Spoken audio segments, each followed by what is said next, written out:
안녕하십니까. 서양화가 김수영이 전하는 배호의 일생, 배호약정 그 8번째 순서입니다.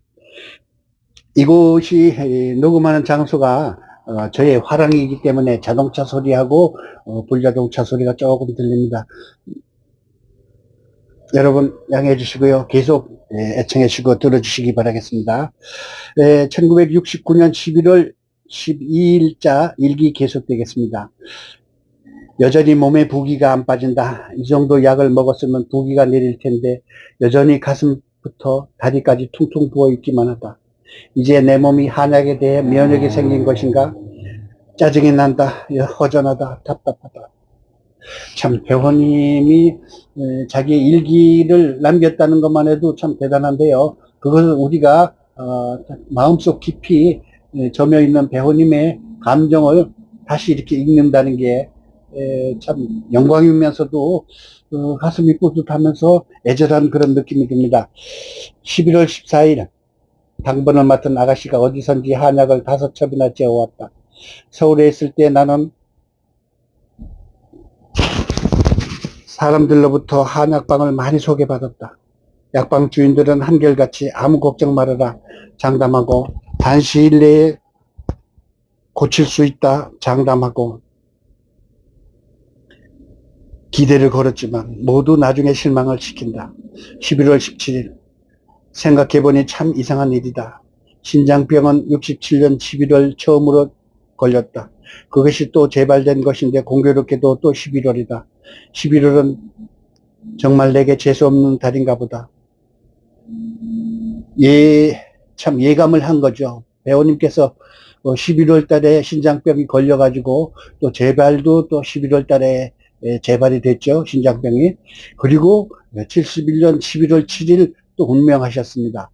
그러니까 11월 달에는 노벰버 노자가 들어가서 그런가 배우님이 아주 악마의 달인 것 같습니다.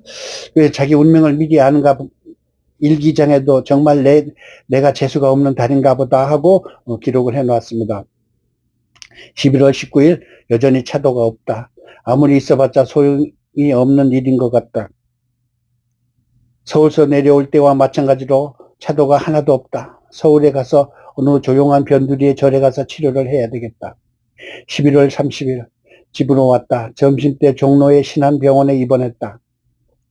배호의 신장병을 고칠 자신이 있다는 한의사의 배호 사랑의 편지. 나는 배호 씨를 아끼는 한 사람입니다.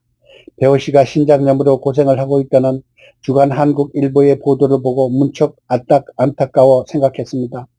마침 나는 신장염에 대한 병을 단연간 연구한 바도 있고 또 이 병을 수많은 사람에게 치료한 경험이 있기에 배호 씨의 병이 보도된 배와 같이 신장염이라면 조속한 시일 내에 완치할 수 있다고 생각해서 배호 씨의 행방을 대구 시내 각 신문사로 문의했지만은 알 수 없고 부득이 귀댁으로 이렇게 편지를 합니다.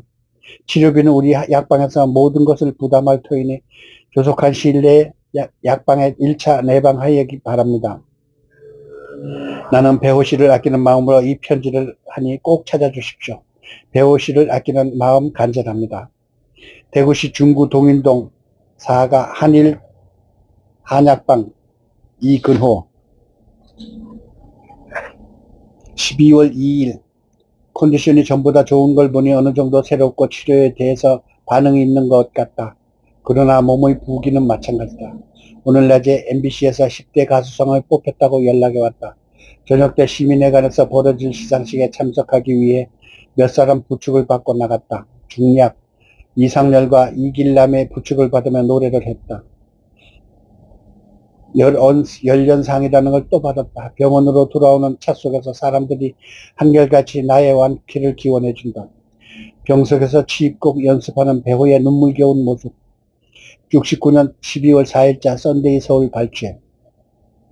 우리가 인사동 신한병원에서 입원 치료 중이라는 배우를 취재하러 갔을 때 배우는 주체하기 어려울 몸을 침대에 기대고 녹음기 앞에서 가쁜 숨을 가다듬었다. 지병인 신장염이 재발로 병원에 누워있는 배호. 그가 무대를 등진 지 어느덧 한 달 반이나 지났다. 빨리 일어나 노래를 불러야 할 텐데 불편한 몸으로 녹음기에 마이크를 매만지는 그의 집념은 애처롭다 못해 무서울 지경이다. 병원에 누워서도 그의 노래 연습을 하고 있다. 연습하고 있는 노래는 아빠 품에, 이재현 작곡, 미호도 다시 한번 작곡가. 영화 주제가 12월 5일자로 취입 예정인 노래란다. 반주곡이 담긴 테이프를 틀어놓고 악보를 펼쳐 들었지만 가쁜 숨결 때문에 목소리가 이어지지 않는다. 한 소절을 다 못 부르고 끊어졌다. 웬만큼 회복된 다음에 좋으련만 성화에 못 이겨 해보려니 되질 않아요. 말소리도 더듬더듬했다. 창백한 얼굴엔 혈색이 거의 없다. 눈 모습만이 유달리 날카로울 뿐. 배우가 다시 병상에 눕게 된 것은 11월 9일이다. 7일까지 그는 극장 무대에서 노래를 불렀다. 7일엔 장충체육관, 동원극장, 뉴서울극장 등 세 군데의 겹치기로 출연하였다. 마지막 2회는 단념하고 정릉 아파트 집으로 갔다. 그때 이미 그의 몸은 옷 입기가 거북할 지경으로 부었고 발등도 너무 부어 구두를 신지 못할 지경이었다. 누워있으려니 답답한 건 고사하고 서러운 생각이 문득문득 치밀어 올라 요즘 살만하면 이 지경이니. 배우는 간호한 어머니의 손을 잡고 애절하게 말했다. 어머니, 나 이제 가수도 않고 술도 담배도 끊겠어요. 어머니는 제발 그러라고 비겼다. 그동안 가수로 벌은 돈이면 얼마든지 우리 세 식구 살아갈 수 있으리라 격려했다. 배우가 신한의원 입원 전인 지난 늦가을 집안 공연을 떠나기 직전 세상에는 배우가 죽었다는 말이 시끄럽게 나돌았다. 예전에 무명 신인 때와 달리 두 번째 입원은 그야말로 가요계를 나아가 세상을 떠들썩하게 했다. 그의 빈사 상태로 입원하여 이번에는 배우가 곧 죽을지도 모른다라는 말이 돌자 각 방송국은 돌아가는 삼각지와 안개 낀 장충단 공원을 그치지 않고 방송을 시작했다.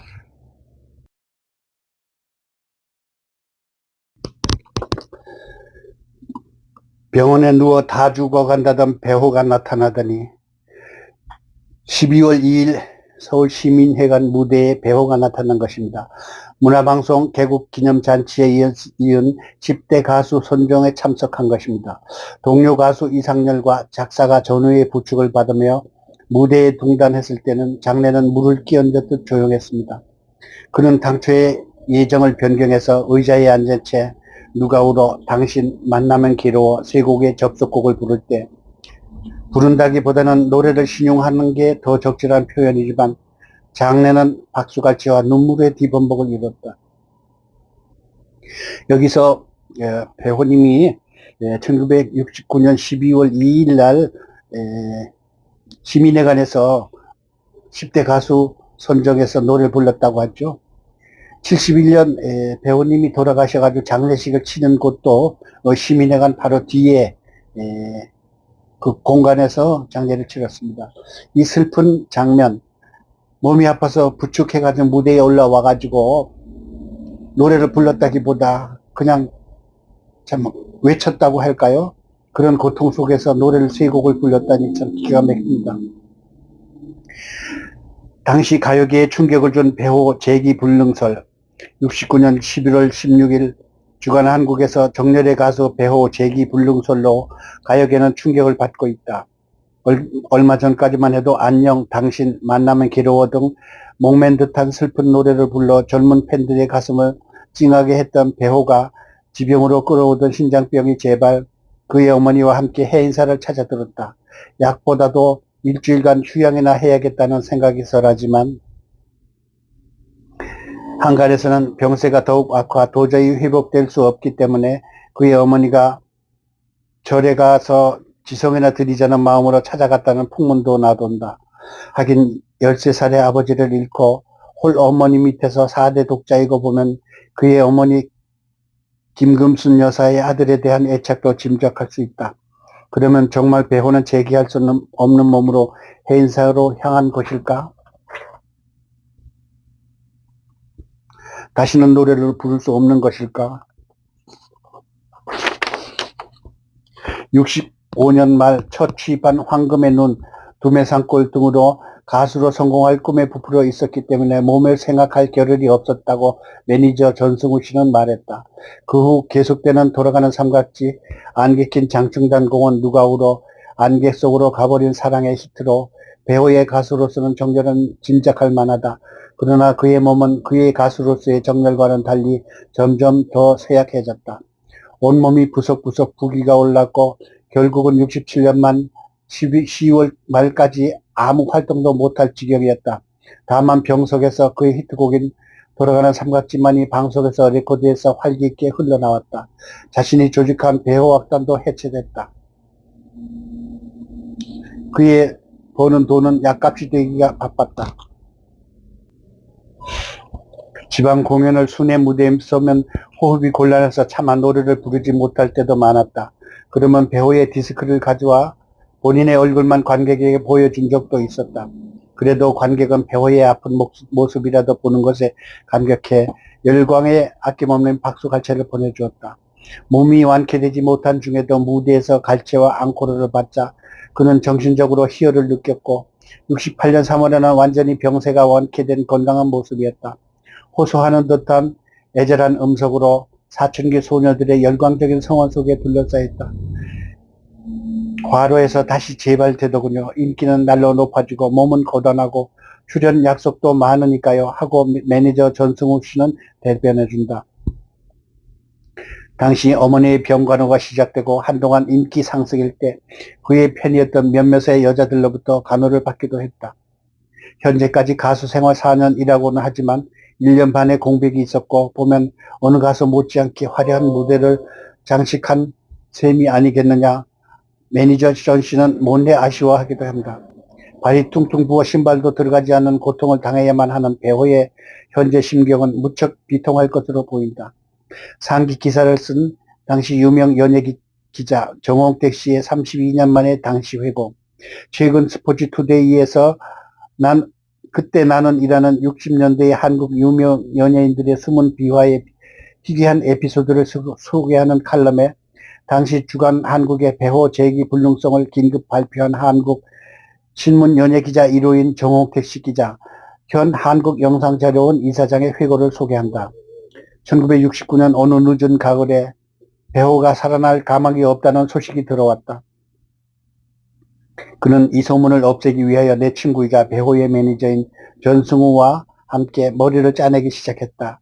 배호의 재기불능설을 감출 것인가 아니면 솔직히 발표해서 궁금증을 풀어줄 것인가. 우리 두 사람은 가까운 친구들에게 상의를 하기로 했다. 우리는 배호의 거취 문제를 상의하게 되었다. 결론은 솔직하게 공표하는 것이 좋겠다는 의견을 합의했다. 그 기사를 내가 쓰기로 했다. 주간 한국을 통해서 나는 배호 재기불능을 대서특필했다. 그럴 수밖에 없는 것이 그 당시 배호는 당신, 안녕, 돌아가는 삼각지, 누가 울어, 안개 속에 가버린 사랑, 만나면 괴로워, 안개 낀 장청당 공원 등등 수많은 노래를 히트시켰고 정말 수많은 팬들을 확보하고 있었던 최절정의 인기를 구가하고 있던 때였다. 그러니까 그들의 우상인 배호의 건강 상태에 대해 자세하게 알려줘야 할 책임이 있는 것이라고 생각했기 때문이다. 배호가 죽었다더라는 풍문까지 나돌던 때가 바로 그때였다. 67년 말께에는 그의 어머니 오여사 여동생의 간호를 받으며 끔찍도 못할 지경이 되었다. 꼼짝도 못할 지경이 되었다. 하지만 쇼 흥행사들이 그를 내버려 둘 리가 없었다. 더구나 몸이 아파 활동을 하지 않으면 엄청난 약값과 병원비를 댈 돈마저 공해지는 경우가 있었다. 그러다가 어느 흥행사의 간청에 못 이겨 호남 지역 순회 공연을 나섰다. 그것이 내 기억으로는 1967년 11월이었을 것이다. 이때 배우는 어느 정도 약간의 기력을 회복하는 데 됐다. 그러나 그것도 잠깐. 어느 지방에서 공연할 땐 전혀 노래를 부를 기운이 도저히 노래를 부를 수가 없었다. 죄송합니다 라며 머릿속에 인사만 하고 내려오기도 했다. 이처럼 병마와 싸우면서 사투하는 모습을 본 객석에서는 감동의 우레와 같은 박수갈채를 쏟아졌고 일부 관객들은 혼을 있게 울면서 그를 동경하고 그의 쾌유를 빌었다.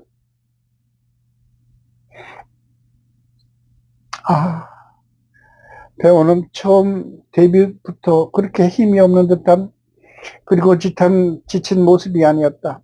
배우가 데뷔할 65년 당시 밤업소에서 드럼치며 노래 부를 때는 무척 건강한 모습이었다. 그런데 66년 초 그는 신장병이라는 진단을 받게 되었다. 나는 내 친구 전승우와 함께 배우의 건강 문제로 매일 상의를 하였다. 전승우는 작사가 전우의 본명인데 종로이가 화신디, 천지캬바레 등 밤무대에서 드럼치며 노래하는 그를 픽업하여 방송 관련인들에게 그를 소개하는 누가우르를 작사하였고 사실상 배우의 매니저 역할을 하고 있었다. 야, 이거 큰일 났다. 배우가 갑자기 아프기 시작해서 전혀 기운을 못 차리니 어떻게 하면 좋으냐. 전승우는 나를 붙잡고 하소연했다. 나는 그냥 아프다가 말겠거니 하고 대수롭지 않게 생각하자고 말했지만 전승우는 무슨 느낌이 있었던 모양이었다. 아이고, 제가 글을 못 읽겠네요. 신장병이라는 것은 왜 걸리는 것일까? 그때까지만 해도 정말 모르는 병이었다. 내 주변에도 그렇고 전승우 주변에도 신장병으로 고생한 사람이 전혀 없었기 때문에 더욱 그랬다. 콩팥이 잘못된 병이라는 가장 일반적인 상식밖에 없었다. 배우는 당시 돼지고기인가 뭔가 하는 음식을 잘못 먹어 체한 후 그런 무서운 병에 걸렸다고 했다. 그러니까 돼지고기 먹은 것이 탈이 나서 신장병이 되었고 급속도로 악화되어 생명의 위험까지 가는 상황 속에서도 배우는 수많은 히트곡을 낸 것이었다.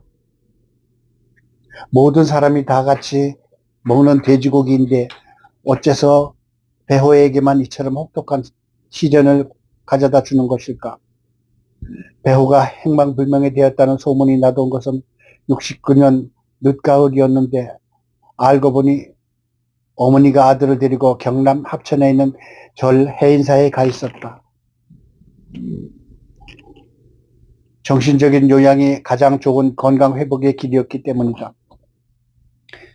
배우는 66년 신장염에 걸린 후 67년 초 돌아가는 삼각지로 일약 스타덤에 오른 후 1년 반이나 공백기가 있었기 때문에 또다시 쉬고 싶지는 않았을 것이다. 하지만 온전치 않은 환자의 몸으로 무대에 서면 영락없이 쓰러지는 몸을 가지고는 어쩔 도리가 없었다. 그러는 도중에도 그의 인기는 매일같이 치솟았다.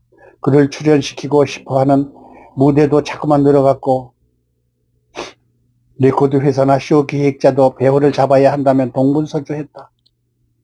내가 그의 매니저인 전승우의 친구라는 이유도 있지만 배우가 정홍택 씨의 말이라면 무엇이든지 들어준다는 소문이 나가지고 나한테는 배우를 소화해달라는 부탁이 마구마구 들어왔다. 전승우와 나는 배우의 건강을 생각할 때 그의 무대에 올리는 것은 매우 잔인한 일이라고 판단했다. 그래서 모든 요청을 단호하게 거절했는데 그것이 또 쉬운 일이 아니었다. 신장병이라는 것이 그렇게 무서운 줄은 그전에까지 우리는 정말로 몰랐다. 배우는 신발을 신을 수 없었다.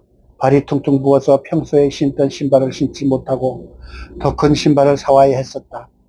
나는 매니저인 전승우에게 배우를 완쾌될 때까지 쉬게 하는 것이 좋겠다고 제안을 한 적이 있었다. 하지만 전승우의 말에 나는 너무나 안타까웠다. 그는 배우 자신이 무대에서 쓰러져도 좋으니까 노래를 하겠다며 너무나 완강한 태도를 보이니까 어쩔 수 없겠다 말했다. 지금은 전승우도 배우도 이 세상을 떠나고 없다. 지금까지 둘이 살아있으면 얼마나 좋을까. 그리운 얼굴들이다. 배우가 병에 걸리지 않았다면 그리고 세상을 떠나지 않고 지금까지 살아있어 노래를 부르고 있었다면 정말로 우리 가요계는 깊은 변화가 있었는지도 모른다. 이상 정홍태 씨의 연재글에서. 자, 배우님의 일생 그 8편입니다. 여기에서 우리가 참 기억해야 할 만한 것은 배우님이 66년도에 이제 가요계에 데뷔하면서 67년도에 돌아가는 삼각지를 녹음했잖아요. 그래가지고 71년도에 돌아가실 때까지 그 무서운 악마 같은 병마, 신장염의 괴로움, 고통, 시련, 눈물 다 겪으면서 그 5, 6년 동안 가요 활동을 벌였던 것입니다. 지금 와서 생각해 보면은 여기에 나온 말대로 배우를 다시 참 무대에 세우는 것은 참 다 죽어가는 환자를 참 돈 벌기에 하는 것도 좋지만 잔인한 것이고 또 혹독한 것이고 참 너무 시련을 주는 것이 아닌가 그런 생각이 듭니다. 그렇지만 배우님이 무대에 서야지만 병원 신세 약값을 치르고 치료비를 벌어야 되기 때문에 그랬습니다. 지금 같으면은 그 당시 저작권료 때문에 자동적으로 돈이 들어오고 입금이 되고 그랬을 텐데 그 당시에는 그런 게 없었기 때문에 무대에 서면은 당일 폼삭스로 노가다처럼 그냥 몇 푼 받아서 또 약값으로 치르고 병원비를 치르고 그랬던 것이 그 참 병을 도지게 한 것이 아니었는가 생각합니다. 지금 제 생각으로 제 마음이라면은 그 당시 배우님을 제가 만났다면은 배우님을 미군 부대 의료 요원들에게 상의해가지고 미군 병원에서 치료를 하든가 아니면은 비행기를 태워서 미국의 최고의 병원에 가서 치료를 했다면은 완벽하게 쾌유를 할 수 있는 그런 참 병이었을 텐데 그냥 한국에서 병원 치료비가 없어서 무대에 서가지고 의자에 앉아서 간신히 노래 한 곡 부르고서 돈 받아가지고 그걸로서 그 한약을 지어 먹고 또 병원에 치료를 하고 이럴 정도였으니 당시 아까 얘기한 정홍택 씨나 아니면은 전승우, 전우 이런 분들이 좀 제 생각처럼 좀 크게 한국 가요계의 큰 별이자 참 레전드자 또 한국 가요계의 큰 중추적인 역할을 한 위대한 가수를 살리자 이런 마음으로 참 크게 좀 생각은 못했을까 하는 그런 안타까움이 듭니다. 네? 지금 그 당시에 미군 병원이면 세계 최고의 그런 참 의술을 가진 의사들이 와 있을 거고 또 아까 얘기한 대로 당시는 외국에 나가는 게 쉽지는 않겠지만 정부 고위 관계자들한테 사정을 해가지고 이 참 위대한 우리 보물 같은 가수를 살려야 됩니다. 그러면서 비행기 표를 사가지고 뉴욕이나 뭐 런던, 파리 뭐 온갖 군데 가서 세상에서 가장 좋은 의료를 좀 혜택을 받았다면 하는 그런 안타까움이 듭니다. 참 8편, 8편 이렇게 마치겠습니다. 좋아요, 구독 부탁드리겠습니다. 9편 기다려 주시기 바라겠습니다.